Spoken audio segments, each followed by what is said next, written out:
Eu vi uma vez uma história de um pastor novo que chegou numa igreja, e aí ele foi no horário da EBD dando uma passeada assim pelas classes, né, para ver e tal, como é que estava o funcionamento.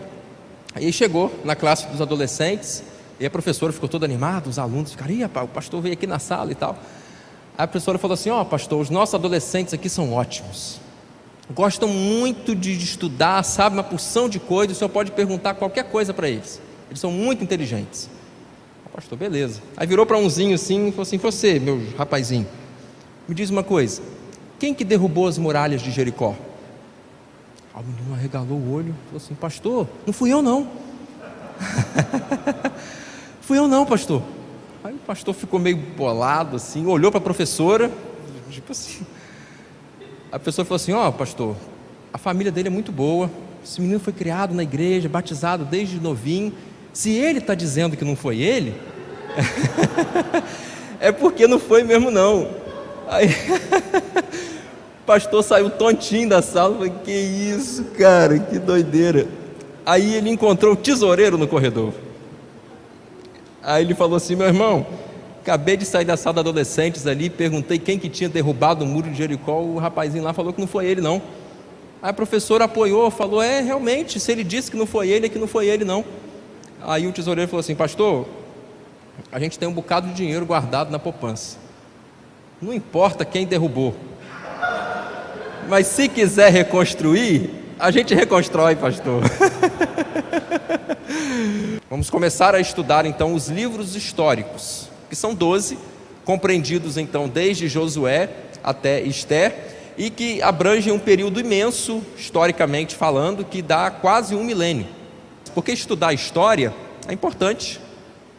É interessante a gente saber, em primeiro lugar, de onde a gente veio, por que o mundo é assim como é hoje, porque depende muito dessa história que passou, dessas coisas que aconteceram. A gente pode vivenciar o nosso presente e moldar algumas atitudes nossas a partir de experiências que a gente tira da história, né? Porque a gente aprende com os acertos das pessoas e a gente aprende também com os erros cometidos no passado. E o futuro, ele depende de certa forma do passado também, porque a partir do que a gente faz hoje, a construção do nosso futuro passa pelo que aconteceu no passado. Então estudar a história é importante. Para que estudar a história do povo de Israel? O que eu tenho a ver com a história do povo de Israel, coisas que aconteceram a milhares de quilômetros daqui, há milhares de anos passados, o que eu tenho a ver com a história do povo de Israel? Tudo. Nós temos tudo a ver com a história desse povo. Por quê? Porque o povo de Israel, ele deu origem a Jesus, que é o nosso Salvador, e a palavra de Deus afirma no Novo Testamento que nós somos hoje o povo de Deus, nós somos o Israel espiritual, nós somos o Israel de Deus, então a gente faz parte desse povo todo. E todo o Novo Testamento, que é o que foi registrado a partir do nascimento de Cristo, ele tem toda a sua base no Antigo Testamento. E o Antigo Testamento é basicamente a história da nação de Israel. O nome de Josué, e o nome desse livro é esse, porque ele é o escritor desse texto e é também o protagonista, é o personagem principal. O Senhor é salvação, esse é o significado. Josué e Jesus são o mesmo nome, só que em línguas diferentes. Josué é hebraico, Jesus é grego e significa, portanto, Deus é salvação. O nome de Josué, esse personagem, antes de ser Josué, não era esse, era Oséias. Mas Oséias significa salvação. E quem mudou o nome de Oséias para Josué foi Moisés. Porque Moisés sabia que Josué conduziria o povo para conquistar a terra prometida, naquela altura chamado Oséias. E aí imagina comigo, ele entra, derruba Jericó, conquista a terra prometida, as pessoas diriam que o conquistador da terra prometida foi Oséias. E Oséias significa salvação. Só que podia isso colocar de maneira talvez assim implícita lá, subentendida na mente das pessoas, que a salvação tinha sido por meio de Oséias, um homem. E aí Moisés, com todo cuidado, falou assim, não, a salvação não vai ser Oséias, a salvação não vai vir por meio de um homem, a salvação virá por nome de Deus, pelo nome do Senhor. E aí Moisés foi e trocou o nome de Oséias, que significa só salvação, para Josué, que significa Deus é salvação, para que o povo percebesse que quando a terra prometida fosse conquistada, isso não seria obra humana, isso seria obra divina, que ele se tornou o substituto de Moisés. E aqui, meus irmãos, ele assumiu uma das maiores responsabilidades bíblicas e substituir um homem que liderou o povo durante 40 anos de forma brilhante, como Moisés fez, era um desafio imenso. Mas Deus, ele é muito bom sempre, né? E ele cuidou de Josué desse aspecto todo e falou assim: Josué, da mesma forma que eu fui com Moisés, eu vou ser com você. E aí os paralelos que existem entre o ministério de Josué e o ministério de Moisés são vários. Você se lembra que quando Moisés, por exemplo, foi chamado por Deus, um anjo apareceu na sarça ardente e disse: tire as sandálias do teu pé, porque o lugar em que você pisa é o quê? Terra Santa. Você sabia que a mesma coisa aconteceu com Josué? Josué capítulo 5, um pouquinho antes de enfrentar Jericó, Deus aparece para ele por meio de um anjo e fala assim: Josué, tire as sandálias dos seus pés, porque o lugar que você pisa é Terra Santa. Quando a caminhada, o ministério de Moisés praticamente começa, ele tem que atravessar águas. O mar vermelho se abre para ele atravessar junto com o povo. Aí quando Josué começa o seu ministério, o que Deus faz? Abre o rio Jordão para Josué passar naquele meio de águas, em terra seca, em pés enxutos, juntamente com o povo, juntamente com a multidão. Poderes assim sobre a natureza, por assim dizer, porque com Moisés, por exemplo, trevas se fizeram sobre a terra durante 3 dias, e Josué teve o lance lá de que o dia ficou mais claro durante mais tempo, porque o sol parou e o dia foi mais claro durante mais tempo do que qualquer outro dia da história. Outra coisa assim destacada sobre Josué que o caracteriza é que ele foi o conquistador da terra prometida. E aqui a gente vê mais uma vez o preparo, o cuidado, o zelo de Deus com a vida desse homem, muito antes dele assumir esse trabalho. Porque Josué, ele foi escravo no Egito. A Bíblia mostra que quando ele saiu da escravidão, ele tinha mais de 20 anos de idade, né? Então é provável que Josué fosse treinado no exército lá do Egito. Aí lá na frente, 40 anos depois, a gente precisa de um comandante. Quem vai ser o comandante? Um cara que aprendeu técnicas de guerra, que aprendeu habilidades militares enquanto viveu no Egito. Quando Moisés subiu o Monte Sinai, ninguém mais foi permitido subir com ele, só Josué. E ali já foi criando no coração de Josué o zelo pela lei e o respeito pela presença divina, coisas que seriam fundamentais para o exercício do seu ministério. Muito tempo antes de tomar posse da terra, ele foi um dos 12 espias enviados por Moisés para conhecer a terra prometida. E quando ele entra então em Canaã, ele já tinha visitado aquele lugar 40 anos antes. Eu não afiava o lápis, não apontava o lápis na hora da prova. Eu apontava ele antes, deixava ele pronto antes, para na hora da prova, ele já está pronto. Você sabia que Deus faz isso com você? Antes de começar a prova, Ele te aponta, Ele te apronta, Ele te prepara. Aqui seria a maneira como o seu livro é dividido, que são em 3 partes. A primeira parte vão dos capítulos de 1 a 12, quando nós encontramos o registro da conquista de Canaã. Ele enfrentou 31 reis. Existem vários meses no ano que tem 31 dias. E a associação aqui é interessante. Durante vários meses de nossa vida, a gente precisa derrotar um rei por dia. São 31 reis, são 31 dias, um rei por dia. A segunda parte do livro de Josué é compreendida dos capítulos de 13 a 21, em que nós encontramos aqui a divisão da terra de Canaã entre as 12 tribos. Interessante que essa divisão do espaço não foi escolhida pelas pessoas, é por meio do lançamento de sortes. Naquela época Deus manifestava a sua vontade por meio de lançamento de sortes. Hoje a gente não usa mais isso, porque a gente tem o Espírito Santo que substituiu a questão. E aí essas decisões de peso, para mim, para minha família, para os meus descendentes, não sou eu que tenho que tomar, é Deus.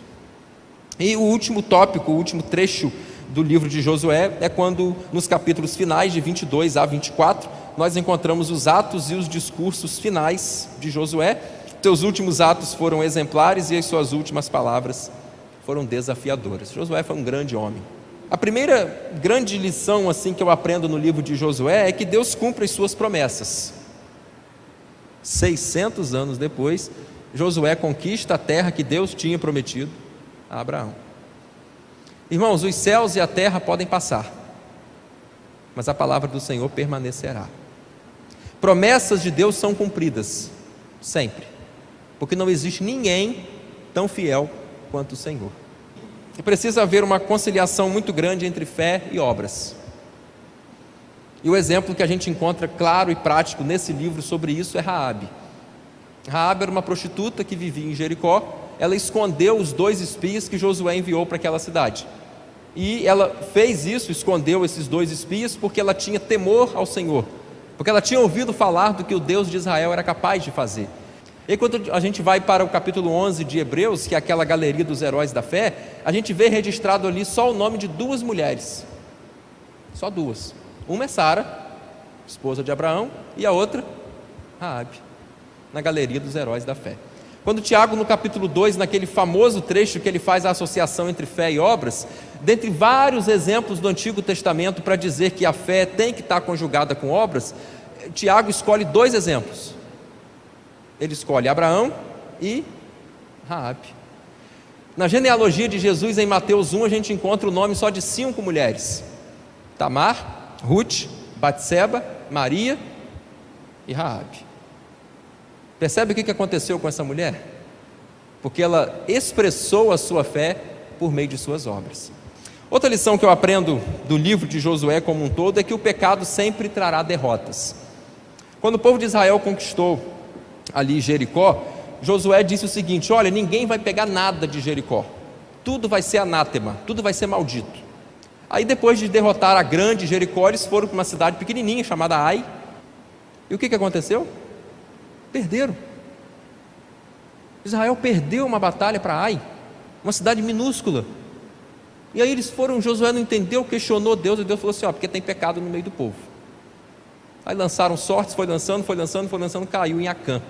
Descobriram que ele tinha roubado, que tinha pego coisas amaldiçoadas.